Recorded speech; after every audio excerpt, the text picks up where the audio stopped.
This is the Horse Radio Network. This is episode 595 of Horse Tip Daily. A different horse tip, a different equine topic, a different equestrian expert every day. Horse Tip Daily brings the world of equine knowledge to you one day at a time. Today's tip is brought to you by FeedXL.com, online nutrition software.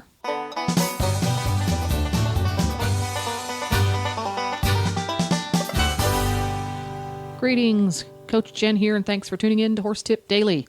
Today's tip is about preparing your mare for breeding season, and it's an excerpt from the Horse.com's weekly horse health report on the Horses in the Morning show, episode 328. But first, a word from today's sponsor, FeedXL. Is your horse's diet balanced? Find out with FeedXL. FeedXL does all the smart stuff that it takes to formulate and balance a horse's diet. It takes all of the science and math that a doctor of equine nutrition learns and makes it all super easy and fun to use. Just plug in a few simple details to see if your horse is having his nutritional needs met. FeedXL is like having your own personal equine nutritionist stuffed right in your back pocket. And FeedXL is so good that it's used by leading equine nutritionists to formulate balanced diets for their clients. Using the details about your horse and what you feed him, FeedXL will do some serious math to calculate if your horse's nutritional requirements are being met. See the results of this math displayed in numerous ways, including the easy-to-read graph that highlights excesses and deficiencies in his diet. Learn more about equine nutrition and how to feed your horse for ultimate performance by visiting the FeedXL Learning Center and the FeedXL member forums. The newly designed FeedXL website is super easy to navigate and bursting with information. Go to feedxl.com today because nutrition makes a difference. Now, enjoy today's tip. We've got Michelle here and also Dr. Jones from Florida Equine, and you guys are going to talk about something that is pretty common this time of year. It's breeding season.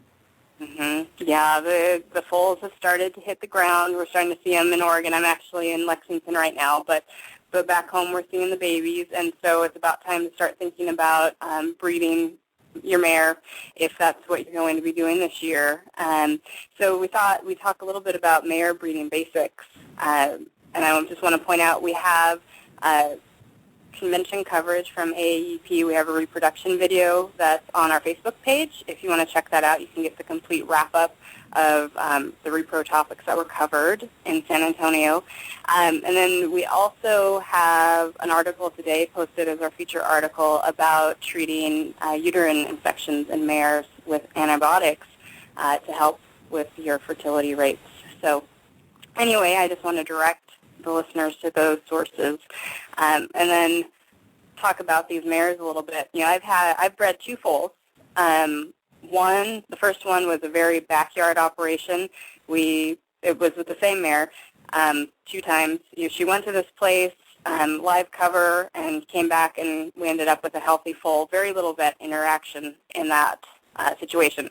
The next time I went to breed her, I sent her off to the Fancy Mare Motel, where she had lots of care, lots of vet interaction, and I have the ultrasound picture of my Jack, who's a big boy now, but I have an ultrasound of him when he was just a little bean that proves that she was pregnant. Much more expensive that second time around. Both times we got healthy foals, but I wanted to talk to Dr. Jones today because I think I got lucky that first time, and talk to her about why it's important to get your vet involved from the beginning in this breeding process. So, good morning, Dr. Jones. Good morning, and making babies is the most fun we have in veterinary medicine. So seeing that live baby on the ground is just very fruitful for your job, that's for sure. It's Okay, a lot of hold fun for not just horses. I just wanted to say the way you said that. Well, And apparently our last guest thought so too. She had 10 kids, so. Well,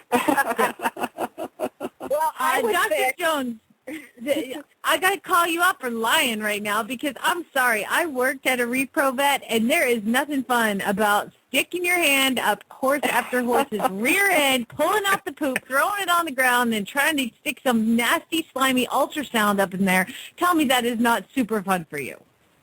Well, it's the challenge, and it's not the challenge of sticking my arm up into that void spot. And by the way, I'd love to know who's the veterinarian that ever thought of that idea. But anyway. Seriously. Yeah, who was the first guy to try that? Exactly. And who would stand behind a horse and do it untranquilized, because, we've been doing this for years before tranquilizations were heavy. So anyway, that's another subject, I'm sure. But the challenge of getting them pregnant is the fun part, I hate to say, for a veterinarian. It's, granted, it'd be great if we went through and 100% of our mares always got pregnant, but I'd have to say our job would be very boring because, you stick your arm in, the follicle's this side, stick your arm in the next day, the follicle's this side, stick your arm in, the follicle's right side, the right size, you give them the inducing medication, you breed them, you stick your arm in, they ovulate it, stick your arm in, 14 days later you get a baby, blah, blah, blah. That sounds pretty mundane to me. Now, the mares that don't get pregnant the entire year are not the challenge we want either, which is the really, really problem mares. So, the kind of in-betweens where they take a little extra step for us to get the job done keeps us veterinarians on our toes. We want to make sure that we're doing the most cutting-edge thing, we're doing the right thing for the mare, and that challenge of them not getting it done the first time around can sometimes be exciting. Yeah, and next week we're hoping to talk about those problem mares and getting those mares pregnant. And we want to invite listeners, if you have any questions about problem mares, to go on the Horse or Horses in the Morning's Facebook pages and submit those questions to us so that we can talk about this more next week. But I want to go back to why do we get our vets involved right from the beginning before even maybe signing that contract to breed to the stallion? Oh, you mentioned something very good there, Michelle, signing a contract.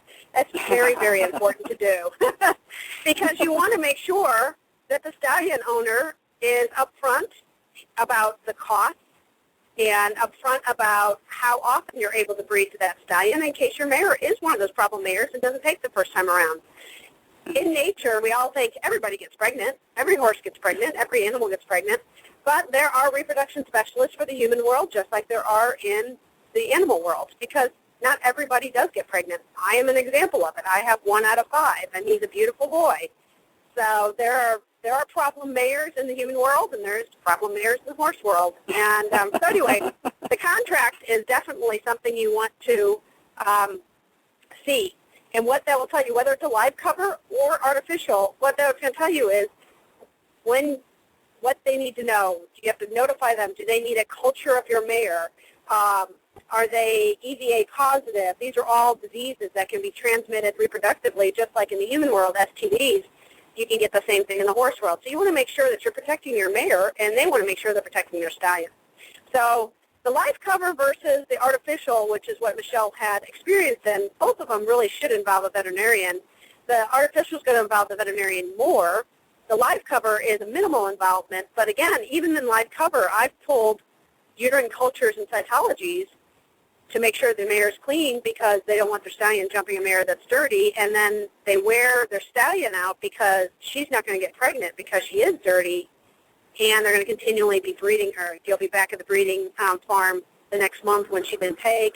You'll be back again the next month, so they may require you to get a uterine culture just to make sure that their stallion doesn't get worn out if he's got a big, long stallion list. Mm-hmm. In the thoroughbred world, they do live cover, so there's no artificial, and you involve the veterinarian just as much as you do in the artificial world because you're only allowed 1 appointment time per breeding cycle at that shed row. So when you go to the breeding shed, you better darn well make sure your mare is ready to ovulate and will stand still for that stallion. Mm-hmm. So by getting a vet involved from the beginning, you're going to up your chances of conception and get her pregnant and get that baby on the way sooner. Is that? Absolutely. And then with yours, I think you and I discussed that you had a rectal palpation to confirm her pregnancy, and that has been done in the past at 30 days. Well, there are certain breeds that are known to produce twins. They ovulate two follicles, and it's pretty common. Thoroughbreds are one of them, but warm bloods also do, draft horses do, and occasionally some quarter horses do. And you want to make sure that there's not two babies in there, because a mare can lose both babies at 8 months of gestation, or if she takes them to term, you're going to have a problem with one or both of those babies surviving, or you may have a problem with your mare. So it's very important to involve the veterinarian even on a live cover, such as the Thoroughbred World or your backyard breeding shed, like you said you had, because at 14 to 16 days, you can find that twin on ultrasound. Hold up. And you now I got a question. Don't you want to find that to do an ultrasound sooner than that to see if you have twins so you can successfully pinch one? Isn't it like 14 days or something? Yeah, that's what I said, 14 to 16 days. I must have cut out. Yeah. Oh yeah, I lost you there. So sorry. So it's very important to get your horse checked. I mean, literally 14, 15 days after it's bred. When I worked for the he was a theriogenist or whatever. I don't know how to say that, but he specializes in and how do you say it? What's the word? Theriogenologist. That's right, theriogenologist. Excuse me. You got it. And he would find twins quite a bit. We did a lot of race horses, and he would find twins all the time. Yeah, it depends on the breed. You'll find them very, very often, and I'm unfortunately going to check a mare today that they reduced, is what they call it, reduced the twin at 45 days plus. Actually, the mare was at 4 months, and it was supposedly pinched at 14 days, but on follow-up, which I don't know if the follow-up was closely after the pinching. Usually once you pinch them, you follow up 3 or 4 days later to make sure that the pinching went well, everything's still going well. From what I understand, it was 45 days before it was seen that the twin reduction didn't work by pinching. So they came to me, and I sent them to the University of Florida. We reduced the other embryo, and she has still got a healthy baby, and she's at months 9, 10 right now. So wow, we're all pretty excited, but we have been doing monthly checks on her to make sure everything's still healthy. Yeah. So, Well, so it can be problematic if you don't pinch that twin early. That's for sure. So let's absolutely. back up a little bit. Let's back up a little bit before conception. You mentioned ovulation and some different time frames. What does a mare's reproductive cycle look like? What does the mare owner need to know about that reproductive cycle before they after they've signed the contract, they've picked the man of their dreams for their mare? What do they need to know about their mare before they actually take her to the breeding shed? Well, believe it or not, most of the people that would be serious about showing halter horses have already started by now, and they start in the fall. And they'll do uterine culture and a cytology of the uterus to see if the mare has an infection in her uterus or if she has a defective uterus. I'll just leave it at that. And what that would show on cytology is a high white cell count, meaning that she's trying to clean up something. It may not be a bacterial or yeast infection. It may be the fact that she just is unable to clean out her uterus and drain it well, clear out the white cells and bacteria and stuff like that in her uterus. So that's usually done right off the bat, and that's done while the horse is in heat. So that's the big thing, is you need to know when is your mare in heat. And most people don't have a stallion on their property to know when the mare is in heat, and they could be silent heat mares. Ride them. In this time of year, ride them. Ride them. Yeah. You'll know if they're in heat. Nice. So the mare that I bred, she was silent. You never ever knew she was in heat, and it took some coaxing to get that information out of her. So this time of year, though, are mares usually cycling? Are they ready to be bred? No. At the beginning of February? Right, that's a good point. Again, these people that want to have early babies, meaning they start February 15th breeding, is they put their mares under lights December 1st in order to trick them into thinking it's springtime. And the horse will respond to 16 hours of light sensitivity to the pineal gland, and it tells the mare, it's time to breed, because with their 11-month gestation, the babies will be on the ground during a warmer time of the year rather than the bitter cold. This is, the natural selection that has occurred in horses. So April, May, depending on where you are in the continental United States, you start to get your 16 hours of light, and the mares start coming into a good cycle.